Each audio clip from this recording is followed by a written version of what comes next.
పేట్ Basheerbagh PS కు తరలించారు. PS కు భారీగా చేరుకున్నారు బీఆర్ఎస్ శ్రేణులు. దానికి సంబంధించిన విజువల్స్ మీరు చూస్తున్నారు. కక్షతోని అరెస్ట్ చేశారని చెప్పి నినాదాలు చేస్తున్నారు. కొంతకాలంగా మల్లారెడ్డి మరో 15 మంది మధ్య భూ వివాదం నెలకొంది. తమ స్థలాన్ని ఆక్రమించుకున్నారని మల్లారెడ్డి అల్లుడు రాజశేఖర్ ఆందోళన చేస్తున్నారు. ఈ క్రమంలోనే మల్లారెడ్డి పోలీసుల మధ్య వాగ్వాదం చోటు చేసుకుంది. దానికి సంబంధించిన బ్రేకింగ్ న్యూస్ చూస్తున్నారు. మల్లారెడ్డి అల్లుడు మరి రాజశేఖర్ రెడ్డిని కూడా పోలీసులు అదుపులోకి తీసుకున్నట్టుగా తెలుస్తోంది. సుచిత్ర భూ వివాదంలో అదుపులోకి తీసుకున్నారు పోలీసులు. మల్లారెడ్డితో పాటు మరి రాజశేఖర్ రెడ్డిని కూడా అదుపులోకి తీసుకున్నారు. ముఖ్యంగా పేట్ బషీర్బాగ్ పిఎస్కి తరలించినట్టుగా తెలుస్తోంది. ముఖ్యంగా దానికి సంబంధించిన విజువల్స్ మీరు చూస్తున్నారు. మల్లారెడ్డి అలాగే అల్లుడు రాజశేఖర్ వీళ్ళిద్దరూ కూడా అక్కడ పోలీసులతో వాగ్వాదానికి దిగుతున్న విజువల్స్ ని మీరు చూస్తున్నారు. ఒకసారి అక్కడ పరిస్థితి అనేది చూసే ప్రయత్నం చేద్దాం. మీరు ఇంతమంది పోలీసు వాళ్ళు వచ్చి ఇంతమంది చేస్తున్నారు సార్. నేను కూడా మీకు రిక్వెస్ట్ చేస్తున్నా, దయచేసి రిక్వెస్ట్. నేను నా ల్యాండ్ బాధతోటి ఇక్కడ కూర్చున్నా. నా ల్యాండ్లో నేను కూర్చున్నా. నా ల్యాండ్లో కూలగొట్టిన ల్యాండ్ని మీకు చూపిస్తున్నా. మీరు మాకు రెస్పాండ్ ఇవ్వలే. వాళ్ళు వచ్చి రాత్రి మా ప్రాపర్టీలో కాంపౌండ్ వాళ్ళు కడుతుంటే మేము ఎట్లా చేయాలా? ఉండని సార్, అరెస్ట్ చేయండి మీరు. మేము తప్పు చేసిన వాళ్ళం సార్. మేము తప్పు చేస్తే మీరు అరెస్ట్ చేయండి. నేను ఏమంటున్నా సార్, మేమేమైనా తప్పు చేసినాం? ఇప్పుడు మేము మీ దగ్గరికి ఫస్ట్ పోలీస్ స్టేషన్కి వచ్చినాం. వచ్చినాక ఎవరు రెస్పాన్స్ ఇస్తలేరు అని చెప్పి మేము ఇక్కడికి వచ్చినాం. డీసీపీ గారు మీరు ఇంతమంది పోలీసు సార్. ఇప్పుడు మేము ఇక్కడ నా ల్యాండ్ మీద అందరం ఎక్స్ప్లెయిన్ చేయడానికి రానవసరం లేదు. మేమేం ఇష్యూ చేస్తున్నాం చెప్పండి. మేము ఇక్కడ ఏమైనా ఇష్యూ చేస్తున్నామా? ఏమైనా ఇష్యూ చేస్తున్నాము? పీస్ఫుల్గా ఇక్కడ నిలబడుతున్నాం. చేయని సార్, మా మీద అటాక్ చేయని. ఇప్పుడు మేము ఎట్లయినా అపోజిషన్ ఎమ్మెల్యేస్ కాబట్టి కాంగ్రెస్ ప్రభుత్వంలో మా మీద అటాకులు జరుగుతాయి. తప్పేమున్నది? వాళ్ళు చేయనియండి. మీరు మా మీద అటాక్ అవుతుందనే కదా మీ భయం. అటాక్ చేయనియండి. మా ల్యాండ్లో మేము ఉన్నప్పుడు మా మీద అటాక్ జరిగినప్పుడు మీ పోలీస్ వాళ్ళే కదా. మేము డీసీపీ గారికి చెప్పాను నేను క్లియర్గా, మేడం మేము మీకు చేసాము, ఏసీపీ గారు చేసాము, సిఐ గారు చేసాము, మేము కంప్లైంట్ ఇచ్చినాం, మీరు యాక్షన్ తీసుకోవట్లేదు, మాకేదైనా జరిగితే మీదే బాధ్యత అని కూడా చెప్పినాం. సార్ మా ప్రాపర్టీ మీద మీరు డ్యామేజ్ అందులోంచి ఇండే ఉంటున్నా సార్. నాకు ఇక్కడ ఇవ్వండి. ఎందుకు ఇబ్బంది? ఇక్కడ ఎవరు ఏమంటారు? నాకు కాంపౌండ్ వాళ్ళ నా ప్రాపర్టీలో నేను ఉన్నాను. 100% సార్, 100%. ఎందుకు నా ప్రాపర్టీలో నేను ఉంటే రేపు మా ఇంట్లోకి కూడా ఎలా కొడతారా? రేపు ఎవరైనా మా ఇంటికి వచ్చి ఎట్లా డిస్ప్యూట్ సార్? నేను డిస్ప్యూట్ ఎట్లా అంటున్నారు సార్? వాళ్ళు కూడా ల్యాండ్ డిస్ప్యూట్ చేయట్లేదు, మా ఎక్సెస్ ల్యాండ్ అంటారు. నువ్వు ఇచ్చేసుకోమంటున్నాం మేము కూడా. సార్ ఎక్స్ప్లెయిన్ చేస్తున్నారు కదా సార్. లేదు మా మల్లారెడ్డి గారు ప్రాపర్గా ఎక్స్ప్లెయిన్ చేస్తారు. ఎందుకు ప్రాబ్లం రైట్? అది అక్కడ ఉదయం జరిగింది. ముఖ్యంగా ఇటు పోలీసులకి అలాగే మరి రాజశేఖర రెడ్డికి మధ్య కాస్త వాగ్వాదం జరిగిన విజువల్స్ ను మనం చూసాం. ఈ నేపథ్యంలోనే ఆయన్ని అదుపులోకి తీసుకున్నారు. ఆ విజువల్స్ కూడా మీరు చూస్తున్నారు. ఒకసారి ఇదే అంశానికి సంబంధించి మల్లారెడ్డి రియాక్ట్ అయ్యారు. మల్లారెడ్డి ఏమన్నారో చూద్దాం. మీటర్ పనిచేస్తలేదు. రేపు 10 గంటలకు కానీ పోస్ట్పోన్ చేసిండ్రు. పొద్దరు సంధి కూడా మేము ఇక్కడనే ఉన్నాము. మా అల్లుడు రాజశేఖర్ రెడ్డి, నేను, మా పిల్లలు అందరు కూడా మాకు రాత్రి 2 గంటలకు వచ్చి టెంట్ వేసుకొని మొత్తం ఆ పార్టీషన్ పెట్టి పాత కన్స్ట్రక్షన్ అన్ని 3 షెడ్లు పెద్దవి మొత్తం భూస్థాపితం మొత్తం కూలగొట్టిండ్రు. దౌర్జన్యంగా 100 మంది వచ్చిర్రు. గడ్డపారాలు పట్టుకొని కత్తులు పట్టుకొని వచ్చిర్రు. మొత్తం వాళ్ళంతా కూడా శ్రీనివాసరెడ్డి వాళ్ళంతా కూడా ఇలా విప్పు లక్ష్మణరావు గారు ఇదంతా కూడా డ్యామేజ్ చేసిండ్రు, కూలగొట్టిండ్రు. మేము 40 ఏళ్ళ సంధి కంపౌండ్ వాళ్ళు లోపల ఉండే 2 ఎకరాల 10 గుంటలు 40 ఏళ్ళ సంధి. ఒక మారవాడైనా దూల్చంద్ అని చీరల కంపెనీ పెట్టిండి. అప్పుడు రంగులకు చీరలు వేస్తుండే, చీరలకు రంగులు వేస్తుండే.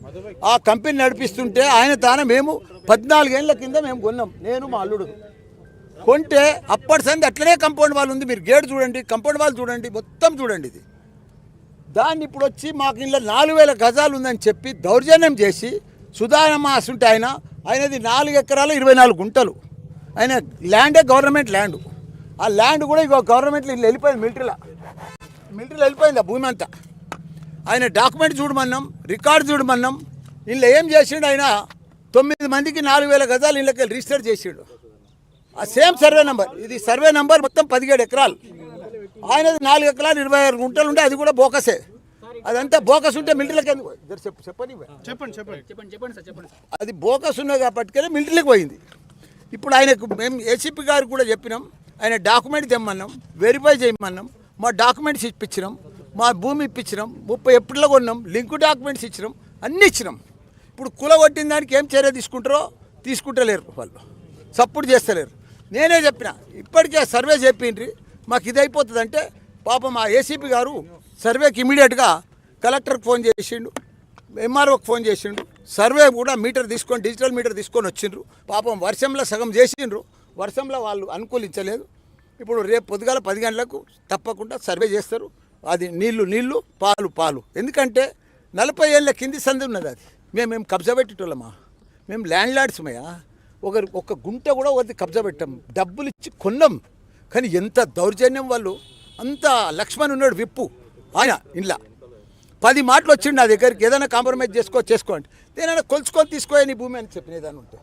మొన్న నా ఎలక్షన్ కంటే ముందు వచ్చిర్రు వీళ్ళు కూడా, ఎవరు శ్రీనివాస్ రెడ్డి, రాకేష్ రెడ్డి, 8-10 మంది వచ్చిర్రు. వస్తే అసెంబ్లీలో కూడా మాట్లాడినాను, మీరు రండి నేను సహకరిస్తా అని చెప్పిన. ఒకసారి 6 నెలల కింద ఈ జాగా కాడికి తోలుకొచ్చి చూపించిన, సర్వే చేసుకోరన్నా ఈయన వెళ్ళది మీకు జాగా అని చెప్పిన, మా డాక్యుమెంట్స్ ఇచ్చిన, అన్నీ ఇచ్చిన.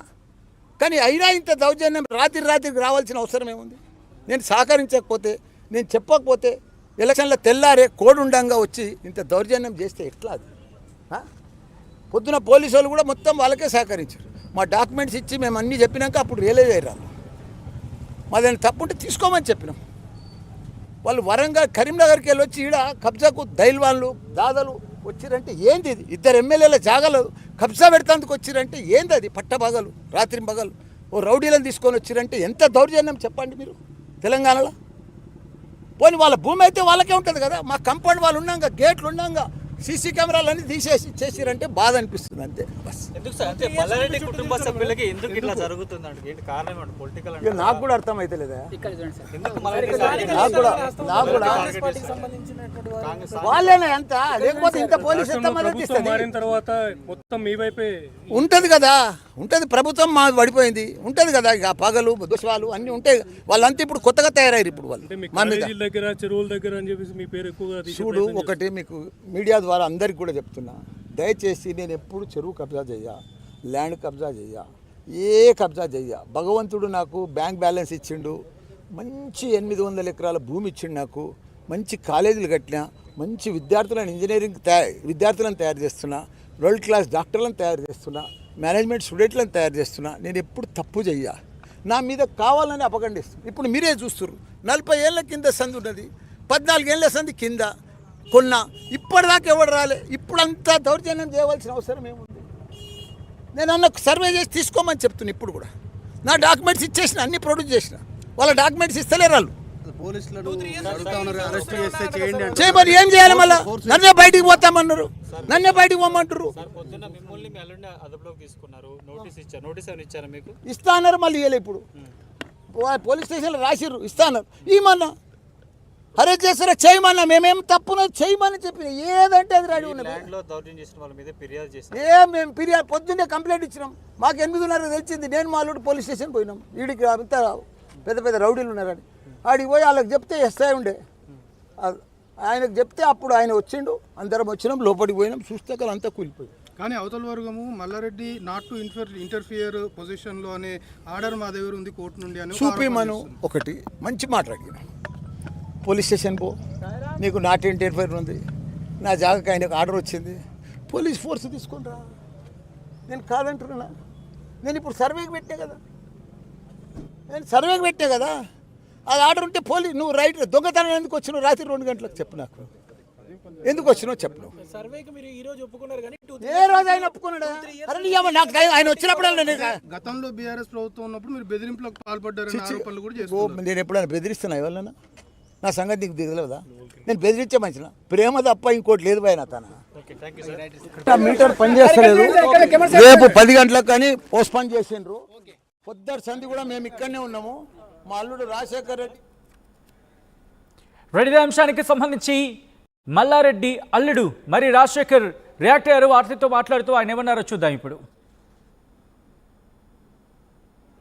పేట్ బషీరాబాద్ పోలీస్ స్టేషన్లో మల్లారెడ్డి మాజీ మంత్రి ఉన్నారు. ప్రస్తుతం మల్కాజ్గిరి ఎమ్మెల్యే మరి రాజశేఖర్ రెడ్డి ఉన్నారు. ఆయన కూడా ఇక్కడికి వచ్చారు. ఆయన ఎమ్మెల్యే, ప్రస్తుతం వారి పైన భూమి మా పేరు పైన ఉంది, పొజిషన్లో మేమే ఉన్నాము, అక్రమంగా రాత్రి కొద్దిమంది చొరబడ్డారు అనేటువంటిది చెప్తా ఉన్నారు. అసలు ఆయన మాటల్లో విందాం. రాజశేఖర్ రెడ్డి గారు అసలు ఏం జరిగింది, భూమి ఎప్పుడు కొనుగోలు చేశారు, వారు ఎందుకు ఇప్పుడు ఎంటర్ అవుతారు? సార్, మేము 2012-13లో కొన్నాము దూల్చంద్ సిల్క్ మిల్స్ అని. వాళ్ళు 30 సంవత్సరాలుగా ఇక్కడ బట్టల వ్యాపారం చేసిన వాళ్ళు, అంటే బట్టల మిల్లు ఉండే వాళ్ళ నుంచి 12-13లో మేము పర్చేస్ చేయడం జరిగింది. అప్పటి నుంచి కూడా మా పీస్ఫుల్ పొజిషన్లో ఈ ప్రాపర్టీ ఉన్నది. మేము అప్పటి నుంచి కూడా ట్యాక్సెస్ వాళ్ళ నుంచి తీసుకున్నాక వాళ్ళ తదుపరి మా మీదకి వచ్చింది కాబట్టి మేమే ట్యాక్సెస్ కడుతున్నాం, కరెంటు బిల్స్ కడుతున్నాం. కొందరికి అప్పుడున్న షెడ్స్లలో లీజ్ అవుట్ చేసినాం. ఆ లీజ్ అవుట్ చేసిన దాంట్లో నుంచి మేము రెంటల్ ప్రాపర్టీ కూడా మాకు వస్తుంది. మాకు కూడా తెలియదు ఇది ఏం డిస్ప్యూట్ అనేది. వాళ్ళు మా ఎక్సెస్ ల్యాండ్ ఇందులో ఉంది అని చెప్తున్నారు. ఎక్సెస్ ల్యాండ్ ఉంది అన్నప్పుడు ఒక సర్వే చేసుకొని, సర్వే ప్రకారంగా మీరు కోర్ట్ ఆర్డర్ తీసుకొని, ఆ కోర్ట్ ఆర్డర్ ప్రకారంగా మీరు పోలీస్కి చెప్పి, పోలీస్కి రిక్వెస్ట్ చేసి పోలీస్ ప్రొటెక్షన్లో రావాలా. రాత్రి వచ్చి మా ప్రాపర్టీస్, ఇప్పుడు పాత ప్రాపర్టీస్ని ఎప్పటి నుంచో ఉన్న ఈ రేకులను చూస్తున్నారు, ఎప్పటి నుంచో ఉన్న ఆ షెడ్లని కూలగొట్టి రాత్రి వచ్చి ఆ సీసీ కెమెరా ఫుటేజ్ని ధ్వంసం చేసి వచ్చిందంటే దాని అర్థం ఏంటండి? మేమేం అబ్జెక్షన్ చెప్పట్లేదు. ఒకవేళ మీ సర్వే చేసుకున్నాక ఇంట్లో ల్యాండ్ వెళ్ళింది అనుకోండి, ఇక్కడ మిలిటరీలో సగం ల్యాండ్ ఉంది, అక్కడ అపార్ట్మెంట్ ఇదే సేమ్ సర్వే, మీరు అసలు సర్వే చేసి ఏ సర్వేలో ప్రకారంగా ఎక్కడొస్తుంది అనేది ఎవరు డిసైడ్ చేసిండ్రు? 2 ఏళ్ల కింద మేము కొన్నాము, 2 ఏళ్ల కింద మేము కొని మా ప్రాపర్టీ అంటే మరి మేము ఇక్కడ పీస్ఫుల్గా. మీరు ఎప్పుడు కొనుగోలు చేశారు? రిజిస్ట్రేషన్ ఉంది, వాళ్ళ దగ్గర కూడా సేల్ డీడ్ ఉంది అంటున్నారు వాళ్ళు. మేము 12-13 సంవత్సరాలలో ఇక్కడ సేల్ డీడ్ చేయడం జరిగిందండి. గత 40 సంవత్సరాలు అంతకుముందు పూర్వం దూల్చంద్ సిల్క్ మిల్స్ అనేది పెద్ద షెడ్లతోటి ఇక్కడ వాళ్ళు బట్టల మ్యానుఫ్యాక్చరింగ్ ఉండే, వాళ్ళతో మేము కొన్నాము. అప్పటి నుంచి వాళ్ళు ఆ 30 సంవత్సరాల నుంచి వాళ్ళు ట్యాక్స్ కడుతుండ్రు. దాని తర్వాత తదుపరి మేము ఈ 10-12 సంవత్సరాల నుంచి మేము ట్యాక్స్ కడుతున్నాం. ఇన్ని సంవత్సరాల నుంచి ప్రాపర్టీ ట్యాక్స్ కడుతున్నాం, కరెంటు బిల్లులు చెల్లిస్తున్నాం. ఇక్కడ కొందరికి లీజ్ అవుట్ కూడా చేయడం జరిగింది. ఆ ప్రకారంగా మా ల్యాండ్ ఉంది. ఓకే, ఎందుకు మల్లారెడ్డి కుటుంబ సభ్యులు కాలేజ్ ల్యాండ్ వివాదాలు వస్తూ ఉన్నాయి, ఎందుకు వస్తూ ఉన్నాయి అనుకుంటారు? ఈ మధ్య కాలంలో మేడ్చెల్, తర్వాత దుండిగల్, తర్వాత ఇదొక విధంగా ఏం జరుగుతుంది అనుకుంటారు? రాజశేఖర్ రెడ్డి ఏం చెప్తారు? సార్, మీరు ఒకటి గమనించాలా, కాలేజీల పైన గత నెలలో కాలేజీల పైన కూడా ధ్వంసం చేయడానికి ప్రభుత్వ యంత్రాంగం ఇక్కడికి వచ్చింది. ఆ కాలేజీలు 20 సంవత్సరాల నుంచి ఉన్న కాలేజీలు అవి. 24 సంవత్సరాల ఎక్కడైతే ధ్వంసమైందో 24 సంవత్సరాల కాలేజ్ అది. గత ముఖ్యమంత్రులు ఈ యొక్క హెచ్ఎండిఏలోకి వచ్చిన వీటిని రెగ్యులరైజ్ చేసుకోవడానికి మేము అవకాశం ఇచ్చినామని అప్పుడున్న మా పేరెంట్ బాడీ ఏఐసిటీకి కూడా రాయడం జరిగింది. మేము ఈ యొక్క రెగ్యులరైజేషన్ కూడా అప్లై చేసి కోట్ల రూపాయలు కూడా అక్కడ చెల్లించడం జరిగింది. అది సుప్రీంకోర్టులో కేసు ఆగడం మూలన మా ఒక్కటే కాదు, ప్రతి ఒక్క అప్పుడు రెగ్యులరైజ్ చేసిన ప్రభుత్వం తీసుకొచ్చిన రెగ్యులరైజ్ చేసిన దాని మీద సుప్రీంకోర్టులో కూడా కేసులో సబ్జుడైజ్ అయి ఉంది. దానిపైన కూడా వచ్చి వాళ్ళు ఒక public institution, not for profit అనే పబ్లిక్ ఇన్స్టిట్యూషన్లో ఆ విధంగా వాళ్ళు చేయడం కూడా మీరు గమనించి ఉండొచ్చు. మేము ఎన్నో సంవత్సరాలుగా ఎంతోమందికి ఉపాధి కల్పిస్తూ సుమారు ఒక 5,000 మంది నా యొక్క విద్యా సంస్థల్లో పనిచేస్తున్నారు. ప్రభుత్వం మాకు ఫీ రీయింబర్స్మెంట్ ఆ కాలేజ్కి సుమారు 45 కోట్ల రూపాయలు రాకున్నా, మేము సకాలంలో వాళ్ళకు అక్కడ ఫీ రీయింబర్స్మెంట్ రాకున్నా కూడా మేము అక్కడ వాళ్ళకు ఉద్యోగులకు వేతనాలు చెల్లిస్తూ ఎంతోమందికి. మీరు మంచి చేస్తున్నామని చెప్తున్నారు, వాస్తవానికి కూడా కొన్ని ఎన్జిఓ ద్వారా మీరు కొన్ని చేస్తూ ఉన్నారటువంటి చర్చ కూడా ఉంది. కానీ ఎందుకు మీ పైన ఇంత వరుసగా దాడులు జరుగుతూ ఉన్నాయి? ఈ ఎందుకు అసలు దీని వెనకాల ఏమైనా కుట్ర ఉందా? ఎందుకు ప్రభుత్వం మారిన తర్వాత జరుగుతుంది? నేను మీ విఘ్నతకే వదిలేస్తున్నా అండి. ఎందుకంటే నేను కూడా నిన్న మొన్న అంటే ఒక 6 నెలల కింద ఎమ్మెల్యేగా జరగడము, ఎమ్మెల్యే కావడము, ఈ ఎమ్మెల్యే అవడం మూలాన మరి ఏ పెద్దలకు కోపం వచ్చిందో తెలియదు, కానీ మా మీద కక్షపూరితంగా వ్యవహరిస్తున్నారని నేనైతే అనుకుంటున్నాను. రాజశేఖర రెడ్డి గారు పెద్దలంటే ఇప్పుడు మీ పైన డైరెక్ట్గా మైనంపల్లి హనుమంతరావు అటాక్ చేస్తూ ఉన్నారు. ఆ తర్వాత ఏం చెప్తారు? డైరెక్ట్గా మిమ్మల్ని వదలను అంటున్నారు. అదే వదలకపోవచ్చండి వాళ్ళకి, ఎందుకంటే వాళ్ళకి ఒకటే వచ్చి చంపేస్తాము, ఇది చేస్తాము అనే భాష వాళ్ళకి తెలుసు. కానీ ఇప్పుడు మీకు ఒకటి చెప్తా అండి, నేను ఈ యొక్క ఎమ్మెల్యే అయినాక కాంగ్రెస్ ప్రభుత్వం వచ్చినాకనే ఫస్ట్ నా పేరు మీద ఏదైనా ఎఫ్ఐఆర్ అయింది అంటే కాంగ్రెస్ ప్రభుత్వం పైన వచ్చినాకనే ఎఫ్ఐఆర్ అయింది. ఇంతకుముందు మేము ఎక్కడ కూడా ఏ రకమైన కబ్జాలకు కానీ ఏ రకమైన ఇష్యూస్ కానీ ఎవరినైనా అబ్యూజ్ చేసిన విషయాలు కూడా మా పైన ఎప్పుడు కూడా ఏ రకంగా కూడా కేసులు జరగలేదు. మరి కాంగ్రెస్ ప్రభుత్వం వచ్చినాకనే ఈ విధంగా జరుగుతున్నాయి. ఒకటి చెప్పాలా, మేము ఇన్కమ్ ట్యాక్స్ కడుతూ గత ఇన్కమ్ ట్యాక్స్ల ద్వారా మేము ఏదైతే ప్రాపర్టీ సంపాదించినామో మేము ప్రతి దానికి మేము ప్రాపర్టీ ఏ విధంగా కొన్నామో దానికి ఏ విధంగా ట్యాక్స్ కట్టినాం అనేది కూడా ప్రతి ఒక్కటి చూపిస్తాం. అదేవిధంగా మా మీద ఆరోపణలు చేస్తున్న పెద్ద మనుషులను నేను అడుగుతున్నాను, ఒక పబ్లిక్ డిబేట్ మీ ద్వారా ఆయనకు వచ్చిన ఆస్తులు ఏ విధంగా వచ్చినాయి, మీరు ఎవరైతే మా మీద అంటున్నారో ఆయనకున్న ఆస్తులు, ఆయన ఇల్లు ప్రాపర్టీలు ఆస్తులు ఏ విధంగా వచ్చాయి, మాకే విధంగా వచ్చినాయి, మేము డాక్యుమెంట్స్తో సహా మేము ఇవ్వడానికి రెడీగా ఉన్నాం.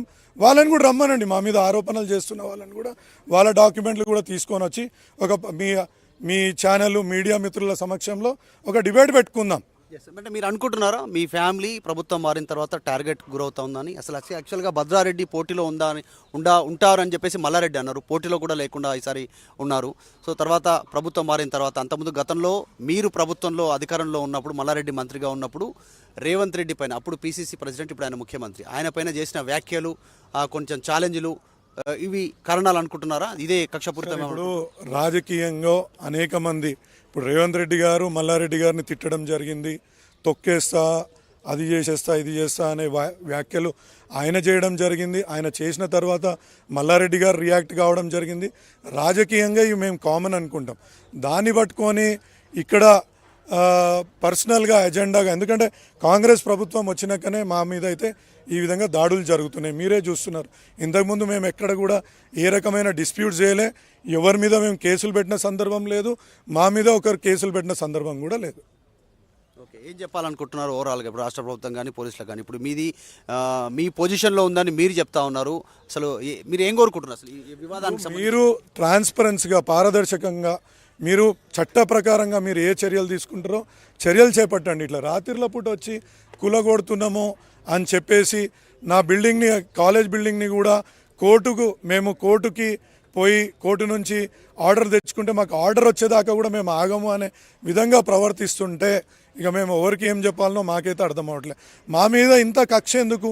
మేము రిజైన్ చేయాలనుకుంటున్నారా చెప్పండి, మేము అసలు రాజకీయంలో ఉండొద్దు అనుకుంటున్నారా చెప్పండి, మీకు ఏం కావాలనో చెప్తే మేము ఆలోచిస్తాం కదా. మీరు ఇట్లా కక్షపూరితంగా మీరు వ్యవహరిస్తే ఏ విధంగా ఒక డెమోక్రసీని కాపాడాల్సిన వ్యవస్థలో ఉన్న పెద్ద మనుషులు డెమోక్రసీని కాపాడాల్సింది పోయి ఈ విధంగా వ్యవహరిస్తే ఏ విధంగా సబబా అనేది నేనైతే. ఎందుకు అంతవరకు చివరి స్టేజ్ వరకు వెళ్ళారు? రాజీనామా చేయడానికి కూడా సిద్ధం అంటున్నారు, ఎందుకంటే ఇంకా వేధింపులు ఎక్కువ అవుతా ఉన్నాయా? ఎట్లా ఏమి ఇబ్బంది అవుతుంది మీకు? రాజీనామా చేస్తా అనట్లేదు, మీకు ఏం కావాలా?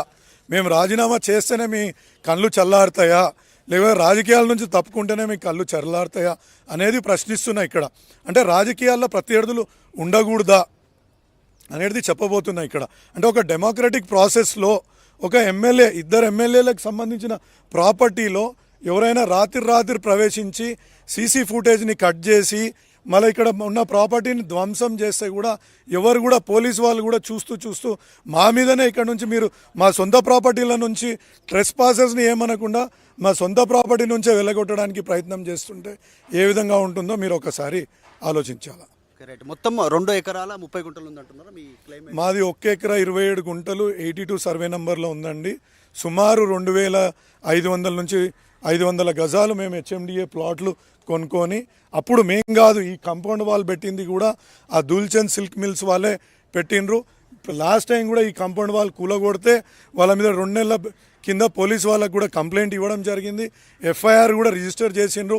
అయినా ఇంతవరకు కూడా ఏం చర్యలు తీసుకోలేదు వాళ్ళపైన.